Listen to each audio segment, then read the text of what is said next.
Okay, let's give people 10 more seconds.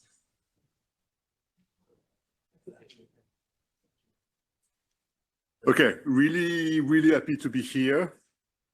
Aris contacted me a few months ago asking me whether I'd be willing to come, and of course I was really happy to come.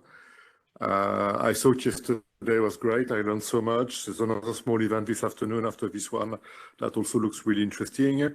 And this morning I was really happy to see all this energy, all those new papers, all those new ideas. So I think, one of the themes of my presentation is that we're in a good shape. So a week ago, when I started feeling the pressure to do something, I was commuting with my wife. And I told her about what this was all about. And I said, okay, the lazy solution would be to present my last paper. And she gave me the look, telling me it's a bad idea. Then I said, okay, maybe I could present a convex combination of my last papers, including stuff in progress and stuff. And she gave me the look again and said, no. But by then we arrived at work.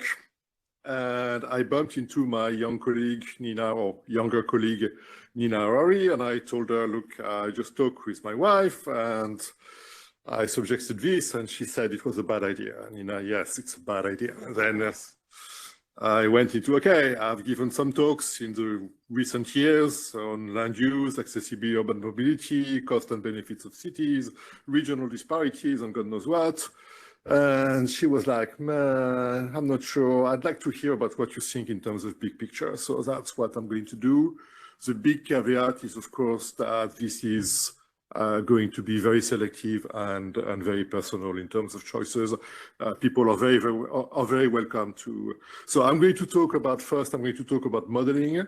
I'm going to talk about data. I'm going to talk about estimation methods, and I'm going to talk, hopefully I will have time to talk about a bunch of subjects and themes which I think are important and dear to my heart. So I've been around a long time, and you can see things going up and down over time. So the pendulum has been swinging back towards modeling. So modeling is making a comeback in urban economics.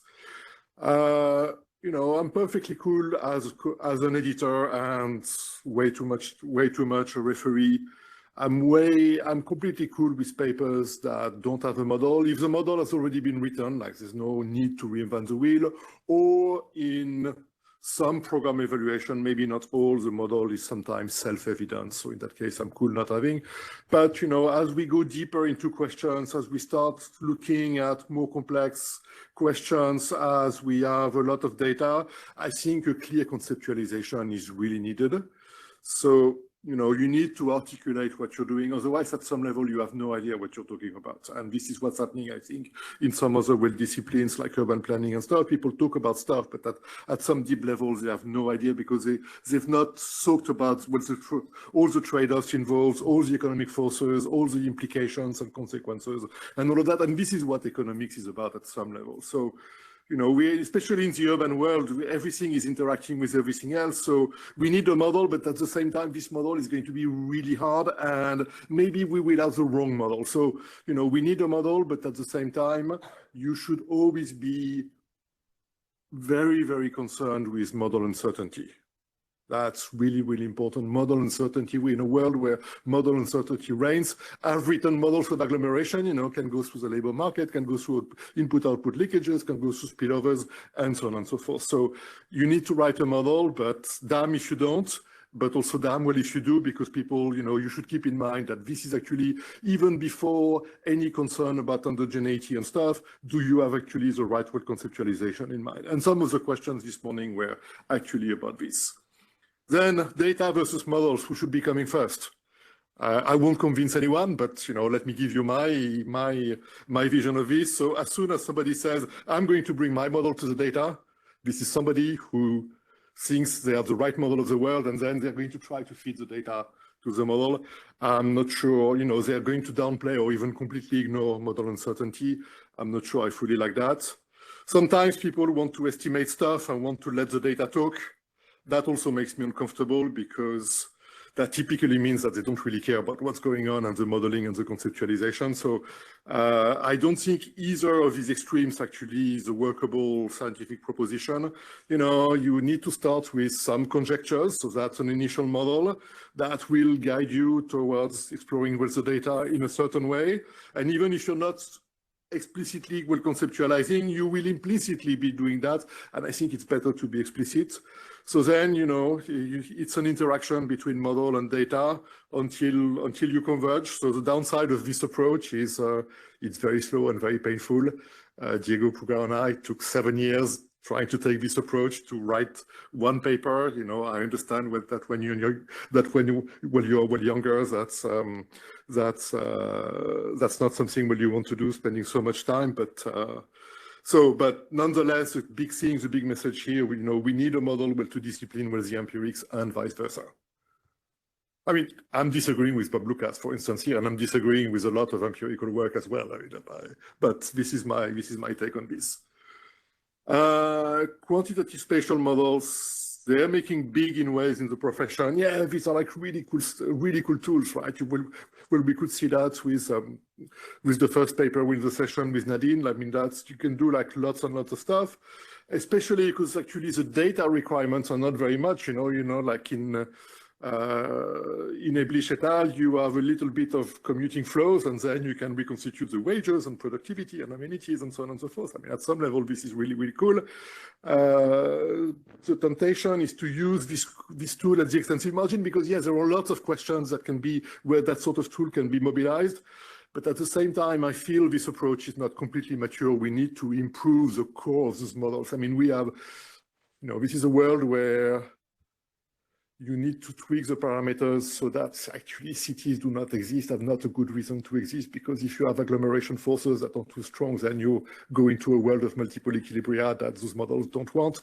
So that tension will need to be resolved. And we also have parameters that play several roles. I mean, there's this fresh air parameter, fresh air variance parameter that shows up, and to capture all the heterogeneity of the world, you want this parameter to be whatever, really large or really small. I never remember in which way it works. But then it's becoming a labor supply elasticity, and this labor supply elasticity is a very different sort of magnitude. So people, you want 1 and 10, and somewhere, people like settle on 5. I'm not quite sure this is reasonable. So we need to, and this is a problem that was actually plaguing the literature I was doing before, which was the CES, Dixit-Stiglitz type of agglomeration models, where you have this sigma parameter that first captures elasticity of substitution between goods, for which you would like a value of like maybe 5, 6, or whatever it is.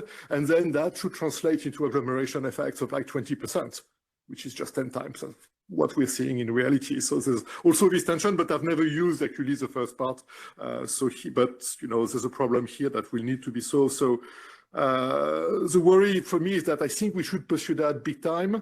But if people don't do it, then at some point people will go, yeah, but those models are screwed up and they have these problems. And then they will go down with the route of previous generations of model. I grew up in a world, I started as an economist when hoteling type modeling was going down, but it was still quite dominant. And then it was replaced by the NEG, and the NEG sort of died out. And, we need to learn progressively as opposed to have those waves of things that come and go. Nonetheless, there's been some progress on the modeling front. So let me highlight a few things that I think are really cool. We are now able to deal with dynamic location choices. So there's Artuk et al. In the AR already 12 years ago. More recently, the Caliendo et al. Paper, which I think is slightly easier. Maybe it's less true, I don't know, but slightly easier to use. There's been a bunch of papers by Klaus Desmet and Esteban Rosiansberg showing us how to do dynamic spatial modeling with growth and spillovers and stuff. In a slightly different vein, I mean, part of the QSM, but also I think the contribution maybe is elsewhere. It's in the network aspect. Alena Kolakis and a bunch of co-authors over several papers.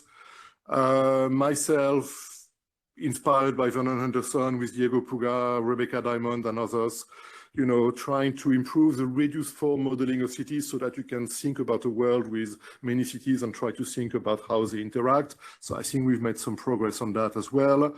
A lot of heterogeneity modeling, because heterogeneity reigns, right, in our world. And so modeling heterogeneity across groups, all the sorting models, Bayerti means, and the others, with Denis Epolzi, and so on and so forth, and maybe also myself with Christian Behrens and Frédéric Rebenicourt, all those models of sorting in space that allow us to think about a bunch of interesting questions. And then also trying to model differences within groups, so it's the fresh air type of magic that people are using, but also Gumbel, logic, type of estimations, using some, BLP, Ed has talked about that this morning, with Rebecca Diamond's job market paper. Okay, so turning to data, the one thing that when I started, there was barely any empirical work. And urban economists, the basic fact, just look at a city from afar, or from an airplane, and those facts are self-evident. And what Alonso, Moot, and Mills did was basically to provide a neat little model where there was this trade-off between access and land prices, leading in places where land prices are high for people to actually build up, or developers go and build higher. So it remained a very, very theory-based field of economics, and that was fine.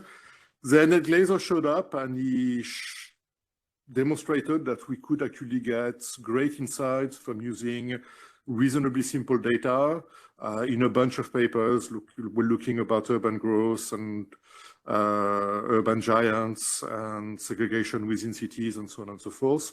So that was really important. And then came large-scale administrative data, which initially were being exploited by labor economists, and many of us made an academic fortune, small fortune, not big fortune, but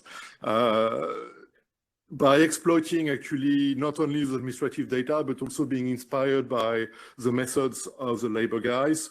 So that's Enrico Moretti and Pierre-Philippe Comblain-Gobillon and I on administrative data and putting fixed effects everywhere, essentially.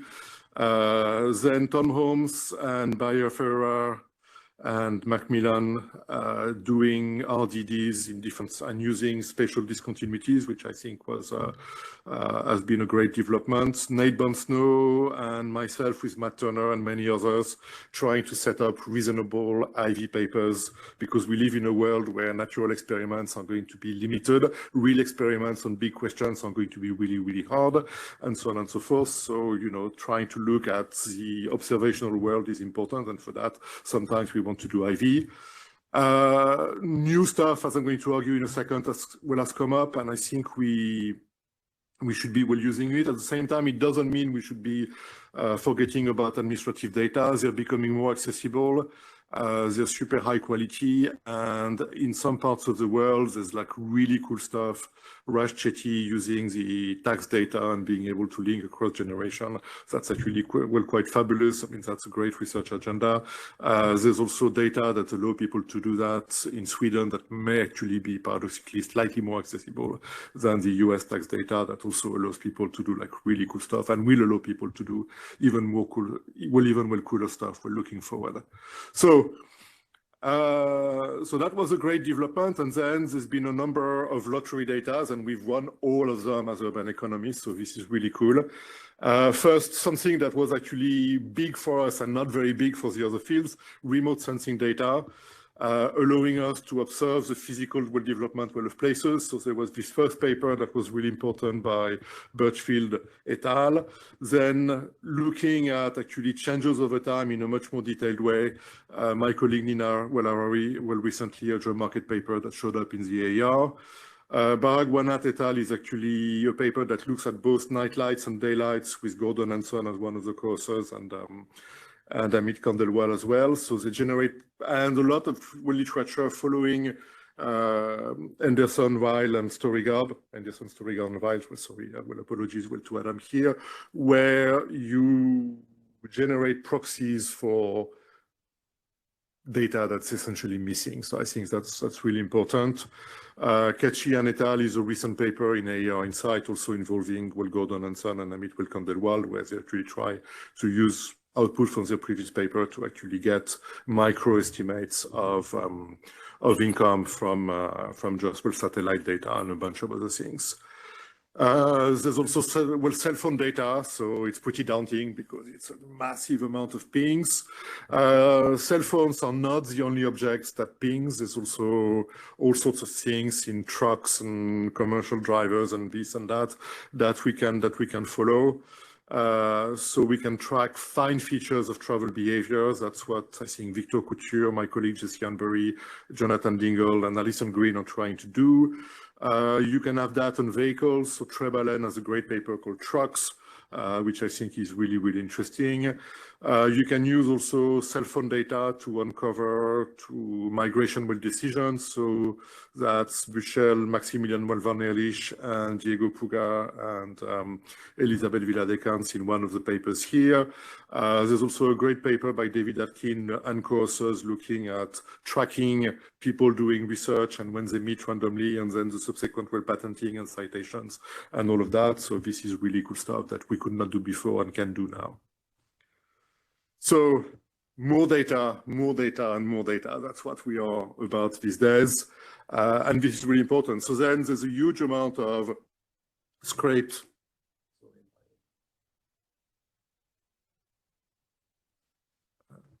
There's a huge amount of scraped and web-based data. I've been part of that with Google Maps.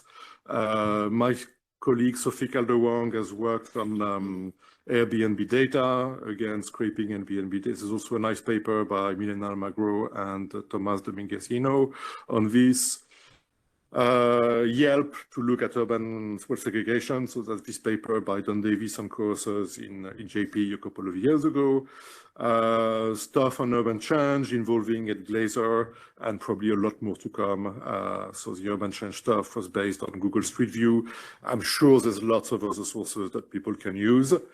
There's also something that hasn't been exploited yet too much, but I think is really super promising looking forward. That's the universe of firm, corporate marketing data. So that started with Jesse Hanbury and David Weinstein looking at scanner data in space. Pushing that further, Jesse Hanbury's job market paper in Econometrica that showed up a couple of years ago. And banking data, there's a lot to be done with banking data. So this is hard data to work with, but banking data is super promising. So my former student, Lindsay Rolihan, has worked with a large American bank. I cannot tell you which one, but privately, I guess I could. And associated work with more on the PF side by Peter Ganong and Pascal Noël. And I think here there's a lot more to come.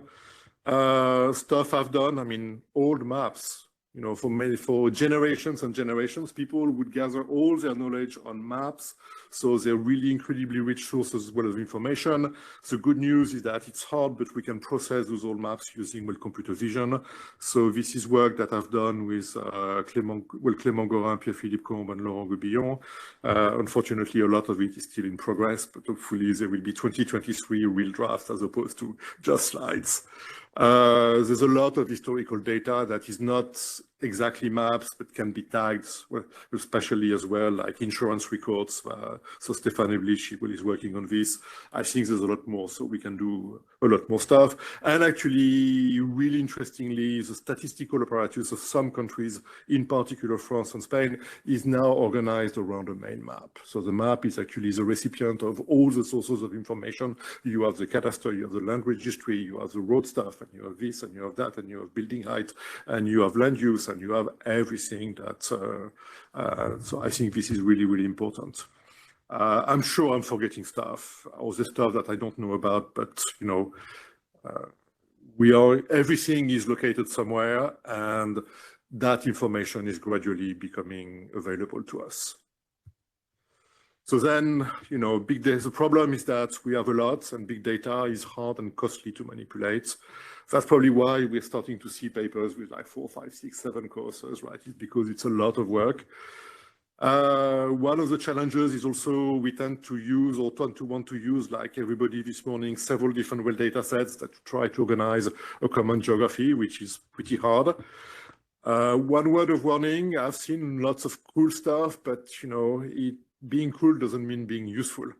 Like this morning, I was thinking, okay, I'm sure there's data somewhere about, hotel chains, they know when people swipe in and swipe out. it sounds cool at some level, or weird maybe, but do you really want to use that? Like, yeah, maybe if you have a really good question, but otherwise, you know, you should pass and ask big questions, interesting questions first. So there's a wave, and I think it's important, where we can exploit data just to generate facts. And I'm a big fan of that. The problem is that when you're young, you probably don't want to do that because you're being assessed as, you know, you need, especially in your job market paper, you need to show a breadth of skills, not only being a data person. So there's a bit of a tension here, unfortunately. But the bottom line is, okay, we have lots of data. This is really cool, and we can do lots of good stuff.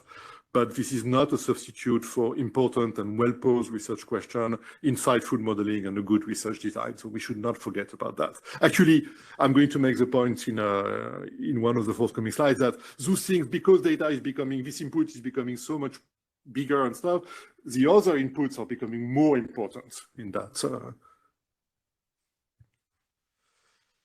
So let's talk about methods briefly. This is one really important point I want to make. So our research is about getting some data. So the stuff that's happening in the world, and you know, the 3 dimensions plus time. And we want to be able to, we need to acquire that. And then the second step is to transform that into some numbers that we can project on a table with rows and columns, right? So that second step is really, really important. And then the third step is estimating quantities out of that. So we've seen progress on all 3 aspects in recent years. I'm going to argue that the second issue here is still grossly well neglected. So creating data is now a thing, like I said. We can use a variety of predicting methods to transform, yes, complex objects into exploitable data with a location tag, you know, like transforming pictures into a bunch of characteristics that we care about.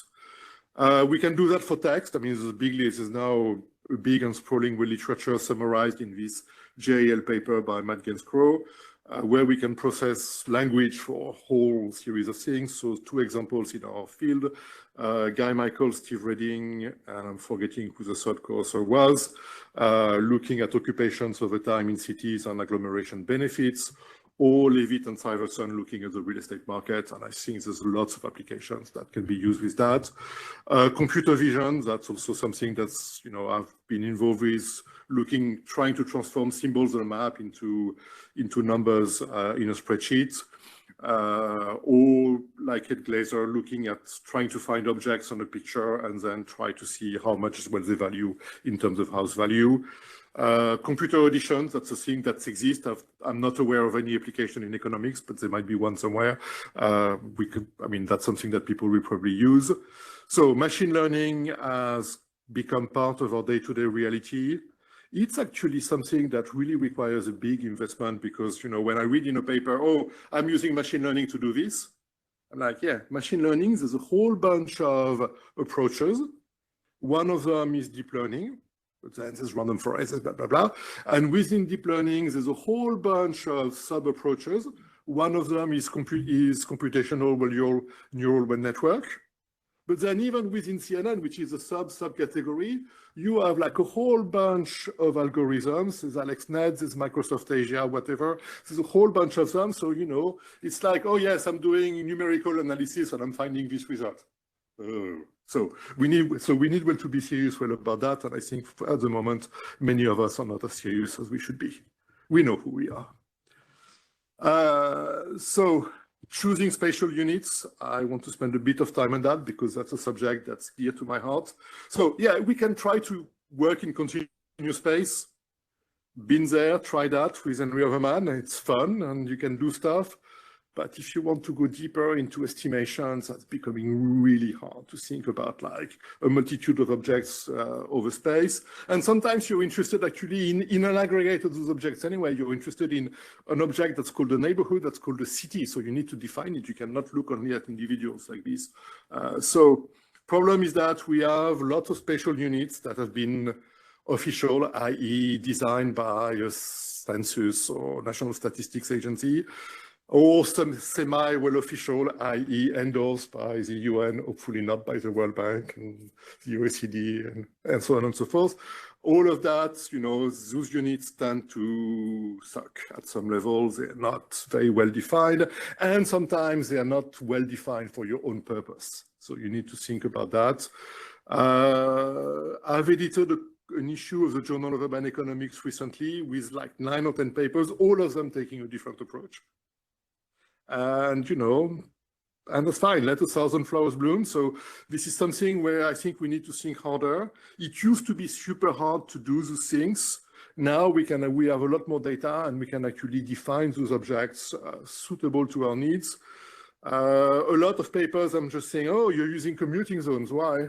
Oh, because people use commuting zones for that. Reminds me well of my kids. Yeah, because, well, oh, just because. You know, this is not a good enough answer.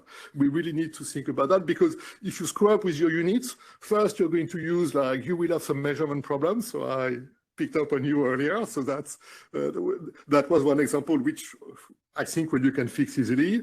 And you also have like the MOB problem. MOB, I don't remember which means. Modifiable area. Yeah. Modifiable, that was the end, that was.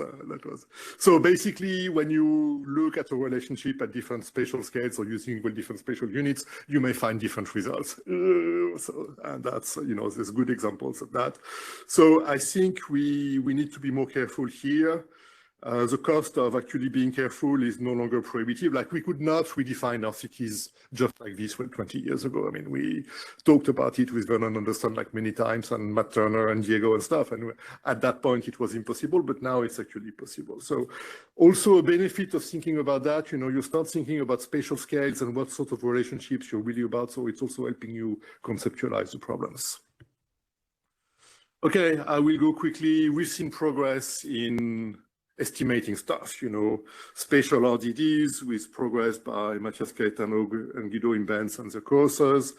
Matt Turner in that paper with Andy Howood and Wilbert van der Klo in Econometrica, you know, this notion of spatial kinks that I think you know, it's a great paper, but I think the underlying technology needs to be whatever formalized.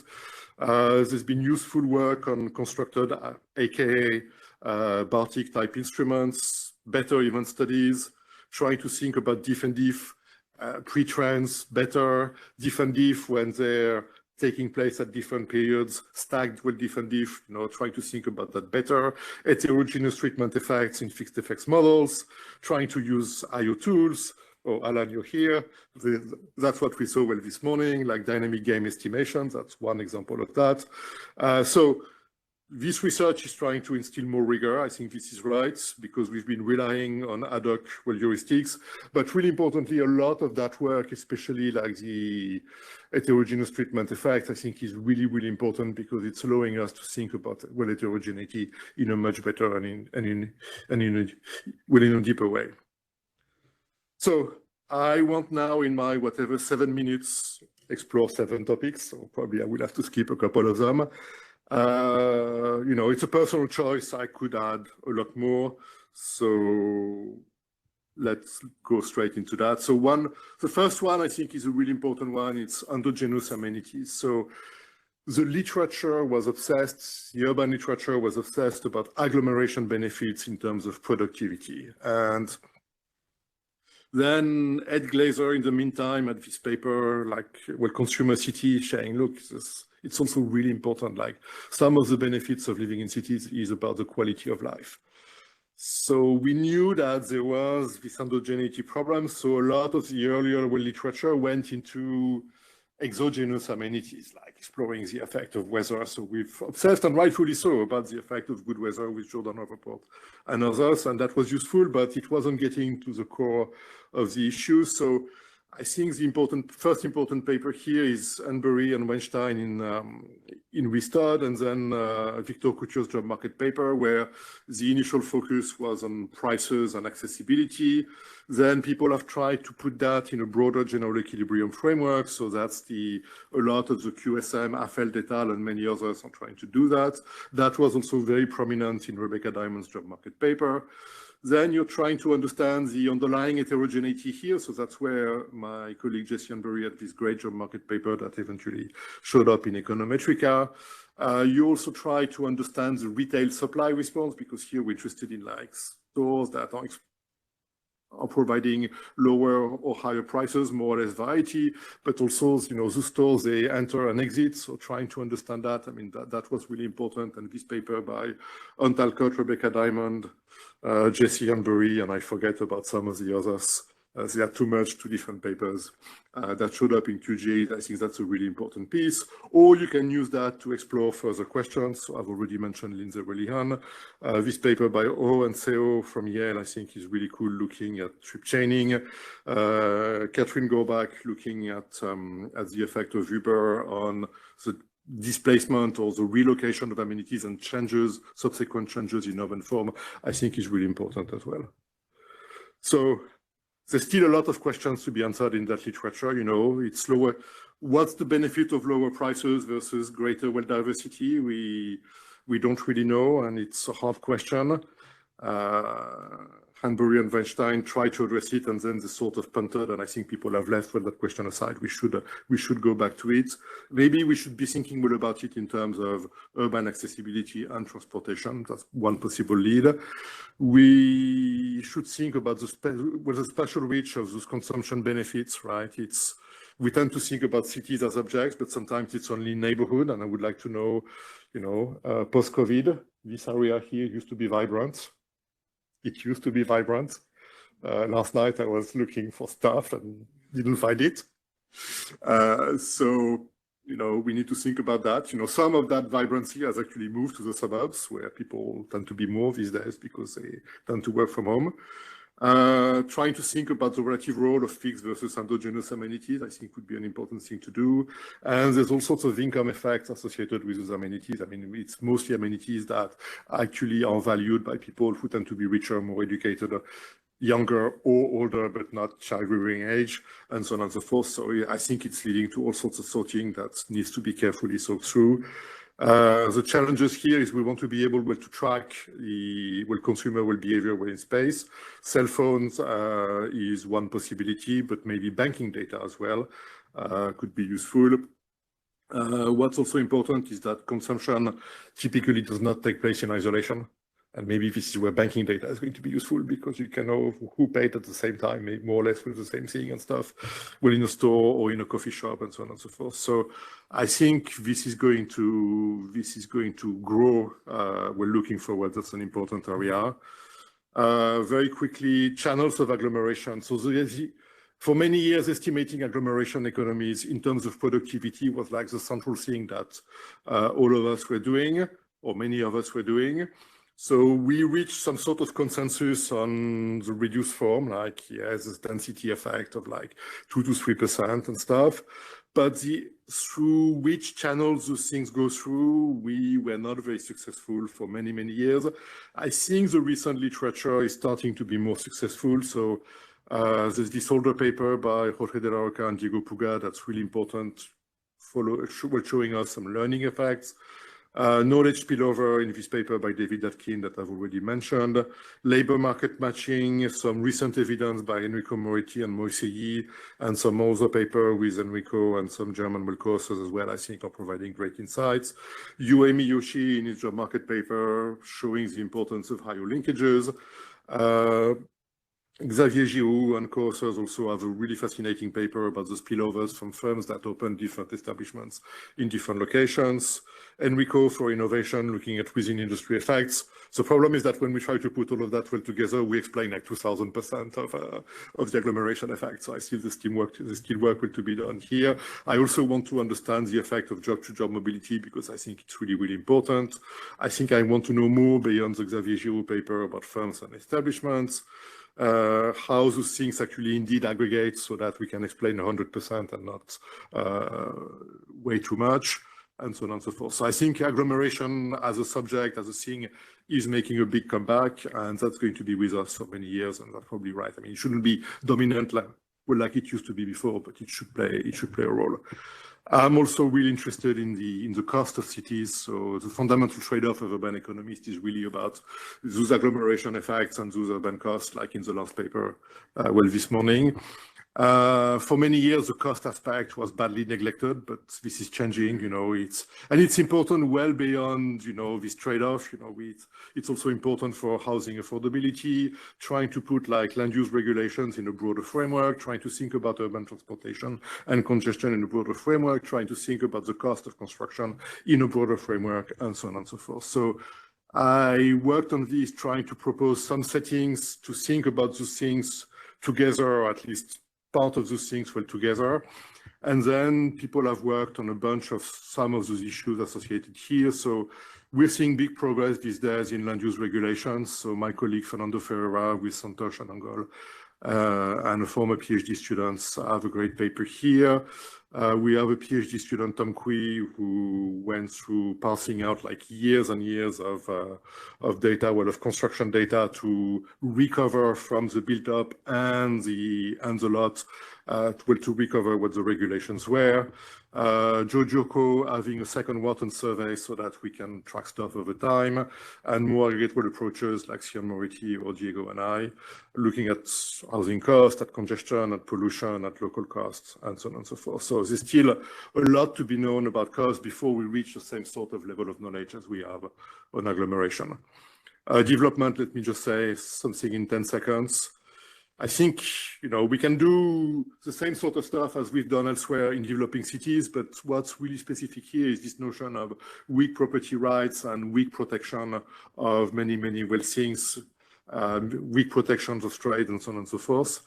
So we need to think about the four informalities on the labor, housing, transportation, and credit markets, and how they interact. And I think the other thing that's really interesting in urbanization and development is this notion that stuff is built up, but only kind of, and you have like different technologies ranging from shacks to bricks, to low rise, to high rise, and how those things, this is what Tanner with Vernon and Anthony Venables was after. Also what Tanner with Guy Michaels and others was after in a slightly different perspective, and what my colleagues Nina Ari and Maisie Wong are also trying to do. I really like this Lucas Conwell paper, is on the market this year on informal transit. So there's lots of stuff to be done. Urban political economy, I think it's really important, but we're really struggling to come up with with stuff that is sort of making sense. The fact that I'm citing references from 09 or from 13 and stuff is telling you that this literature is maybe not moving as fast as it should, and it feels very piecemeal and very fragmented. I think that's we need to do better on urban political economy. You can read the slides later on about resilience, persistence, and path dependence. So this is what a lot of the things here were said yesterday. Let me say one thing. When we listen to policymakers, we want cities that are resilient, sustainable, durable, and trying to minimize change at some level. But at the same time, we'd like some adaptation. So it's like, Boris Johnson, British Prime Minister, cakeism. You want to have your cake and eat it at the same time. And yes, we can. No, we cannot. So, and we still need, like Mushfiq said yesterday, we still need to understand a lot of the really basic facts here, but there's still some really cool work that's going on. Let me flag that sort of work on the environmental side.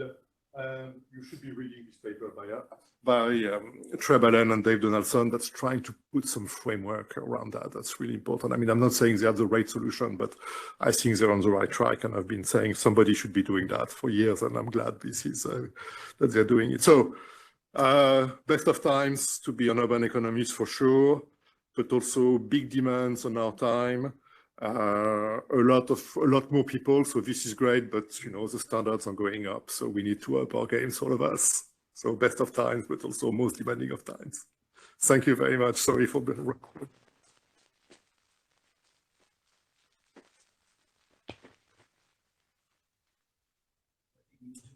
Yeah, we need to close, I think, unless somebody has a burning question. Okay, we can talk about that over lunch. Everyone for attending. It's been a pleasure. I really want to continue the discussion. Just to let you know, there's food outside at the assemblies, and we have another workshop here, policy workshop. So we have another 5 minutes, but those 1 years stay on the